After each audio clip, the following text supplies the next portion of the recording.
Shubhodaya. The yoga means health, dynamism and leading a life. We had to ask the question, what is our default state? Is it default state is health or sickness? Default state, is it cheerfulness or dull life? Is the default state is leading a life or leading a life without any choice? The health means the yoga means health, bubbling with energy and leading the life the way in which we lead. The opposite of health is called as opposite of yoga is roga. Opposite of yoga is roga. Roga means sickness, dull life and dragging our heels. We don't know what we are doing and we are just going helpless living. That is roga. What prevents us to come out of roga to yoga is boga. Boga is the one. Boga means indulgence. Overindulgence, it is a barrier between yoga and roga. The diseases come to us because of overindulgence. Overindulgence in Hatha Yoga Pradipika talks about the why a yogi perishes in life. Why yogi perishes? Because it is talking about overindulgence. Yogi perishes because of over-talking, overindulgence, and it's unsuitable company, no perseverance, wrong knowledge, and no courage. Because of that one, yogi perishes. And the yogi thrives. The Hatha Yoga talks about because of the cheerfulness, firm belief in Guru's words, right knowledge, courage, and it is talks about perseverance. Perseverance, whatever takes up, doesn't give up. Because of that one, yogi thrives. That other yogis, even in the path of yoga, they fall down. If you look at the scriptures, even the current case study also, people who are on the path of spirituality, they fall down because they fall to temptations. Temptation, overindulgence, resulting in they fall down from the path of yoga. The how to continue the sadhana Patanjali Yoga Sutra, he talks about what is required is anushtana. Anushtana means repeated time to time awaken yourself. Anushtana, you have to have a regularity. And we had the last week Upakarma. And for some other people, next month also Upakarma is there. Upakarma means reaffirm your commitment. Whatever you do regularly, you start losing the interest and you get sidetracked. So every year, for example, tomorrow is Krishna Janmashtami, Krishna Jayanti. So every year you make a sankalpa. Why it is not one off. Every year I am doing a sankalpa. I renew my sankalpa, repledge. Do the repledge. It's anushtana is required. By doing that one, and many teachers, they call students for retreat. Retreat is sort of anushtana. If I am digressing, it is an opportunity for me to come back. Otherwise, if I am left alone, I go tangent. It is an opportunity for me to realign myself Patanjali talks about Yoganga Anushtana Ashuddhikshaye Jnana Deeptira Viveka Khyate. When you do the Anushtana of yoga, regular Anushtana, Yoga Anga, through the practice of limbs of yoga, Anushtana, Ashuddhi Kshaye, diseases goes away. When the sickness melts, goes away, one regains yoga. Diseases, when the roga goes, through the practice, yoga comes. Ashuddhi Kshaye, diseases come to us because of impurity.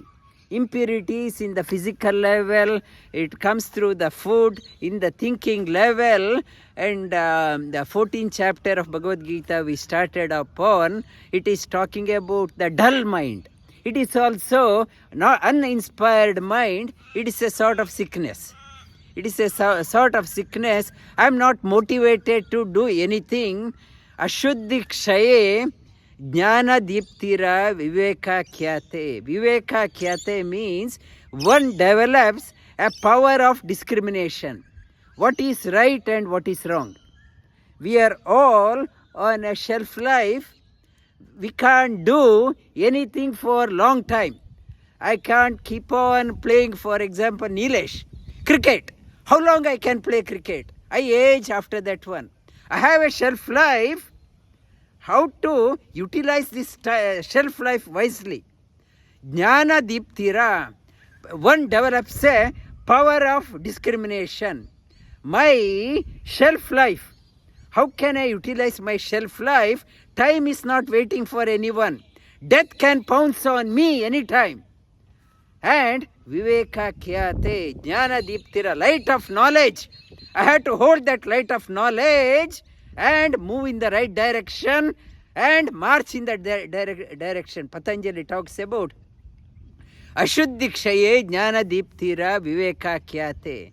And Yoganga, he talks about limbs of yoga. What are the limbs of yoga? He talks about Yama, Niyama, Asana, Pranayama, Pratyahara, Dharana, Dhyana, Samadhayo, Ashtangani. He talks about 8 limbs of yoga, talks about Yama, Niyama, Asana, Pranayama, Pratyahara, Dharana, Dhyana, Samadhi. Samadhi, these are the 8 limbs of yoga, methodical approach. Methodical approach. These days we call yoga asana, a misnomer for asana is yoga. I do, yoga means asana. The other parts are taken off. The Yoganga Patanjali talks about asana also is a limb of yoga. It is not the only yoga, it is one of the limbs of yoga. He talks about the ground rules before doing getting into asana. You need to know the rules and regulations in yoga. He talks about Yama and Niyama. Yama is talking about the macro level. In the macro level, how to deal in the macro level. Niyama talks about in the micro level, how to deal with. You need to know how to deal with. When I am dealing with the world, it is a macro level. Niyama is a micro level. How to deal with yourself. You need to know micromanagement and macro management. You need of these two, which one is more important? Macro or micro is important. He talks about macro is important. Why between the macro and micro? Macro because the Yama talks about how to Yamayati, how to restrain yourself. You should not be a burden for others. Yama talks about how you won't become a nuisance to the world. If you do not have Yama in your life, you will become a nuisance, trouble for the world. It is okay, you don't do anything for yourself. At least not you become a problem for others. That is more important. Otherwise, no management. You don't do anything, and that's why people put them in the prison. Then people you don't become a trouble for others. In the prison, you don't do anything. You just sit. At least you stay. Don't trouble others. Yama is more important than niyama. Patanjali talks about these principles of yama: jati, desha, kala, samaya, anvichana, mahavratam. He talks about it is a mahavrata. Vrata means observance. He talks about yama, following the principles of yama. It is a mahavrata. Mahavrata means great vow. Everyone must do. He talks about desha, irrespective. I may say I am not interested in yoga. Patanjali says whether you practice asana or not, whether desha, whatever country you are in, for the welfare of that country, everyone must do.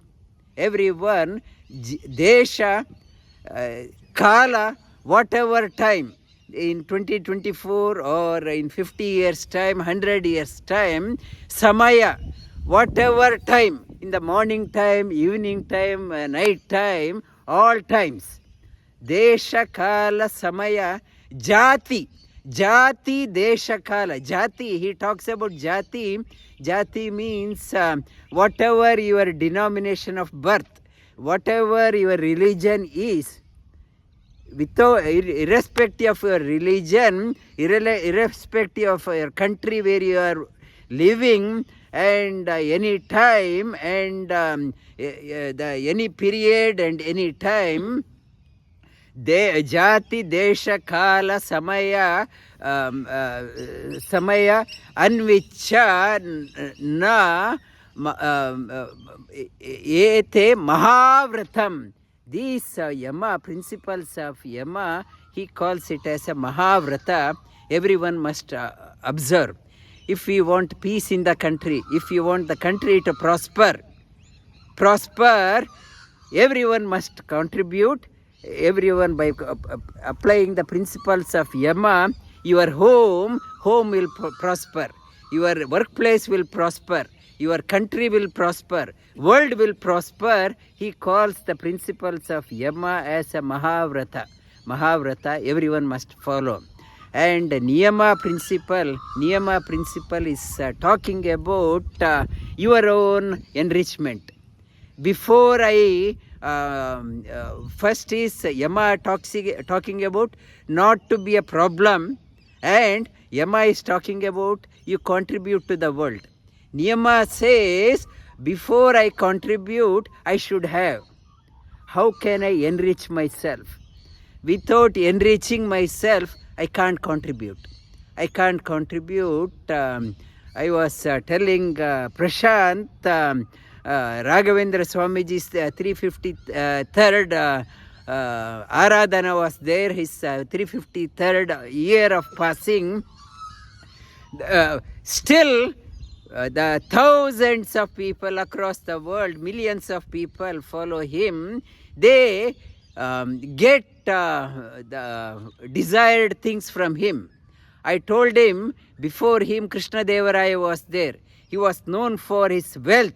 During Krishna Deva Raya's time, the precious stones were sold by on the market, in the market by the heaps, by the river side they used to sell. He had so much of wealth, but his lineage, they have nothing. However much he had evaporated. But Raghavendra Swamiji acquired such a wealth. Still, people are reaping. What type of wealth he accumulated? How did he do? After 353rd year, people are encashing that one. What is that wealth? what is that wealth? It is talking about niyama. We also, not I was telling somebody, not just Raghavendra Swamiji, why not you also? Acquire such a wealth. Your lineage, come down the lineage, let them tap into the wealth you accumulated. What is that wealth? Not in the wealth in the bank. That wealth, what we are because of the some ancestors, our ancestors, they have done so much of sadhana, we are only encashing. Unless you contribute to the pot, your down the line will go into penury. Niyama is saying that your generations to come must encash what you have done. You have to contribute to the pot of your lineage. Niyama talks about how to contribute. Contribute so that in the lineage, abundance is there. Abundance of joy, peace, prosperity is there. That is Patanjali is talking about.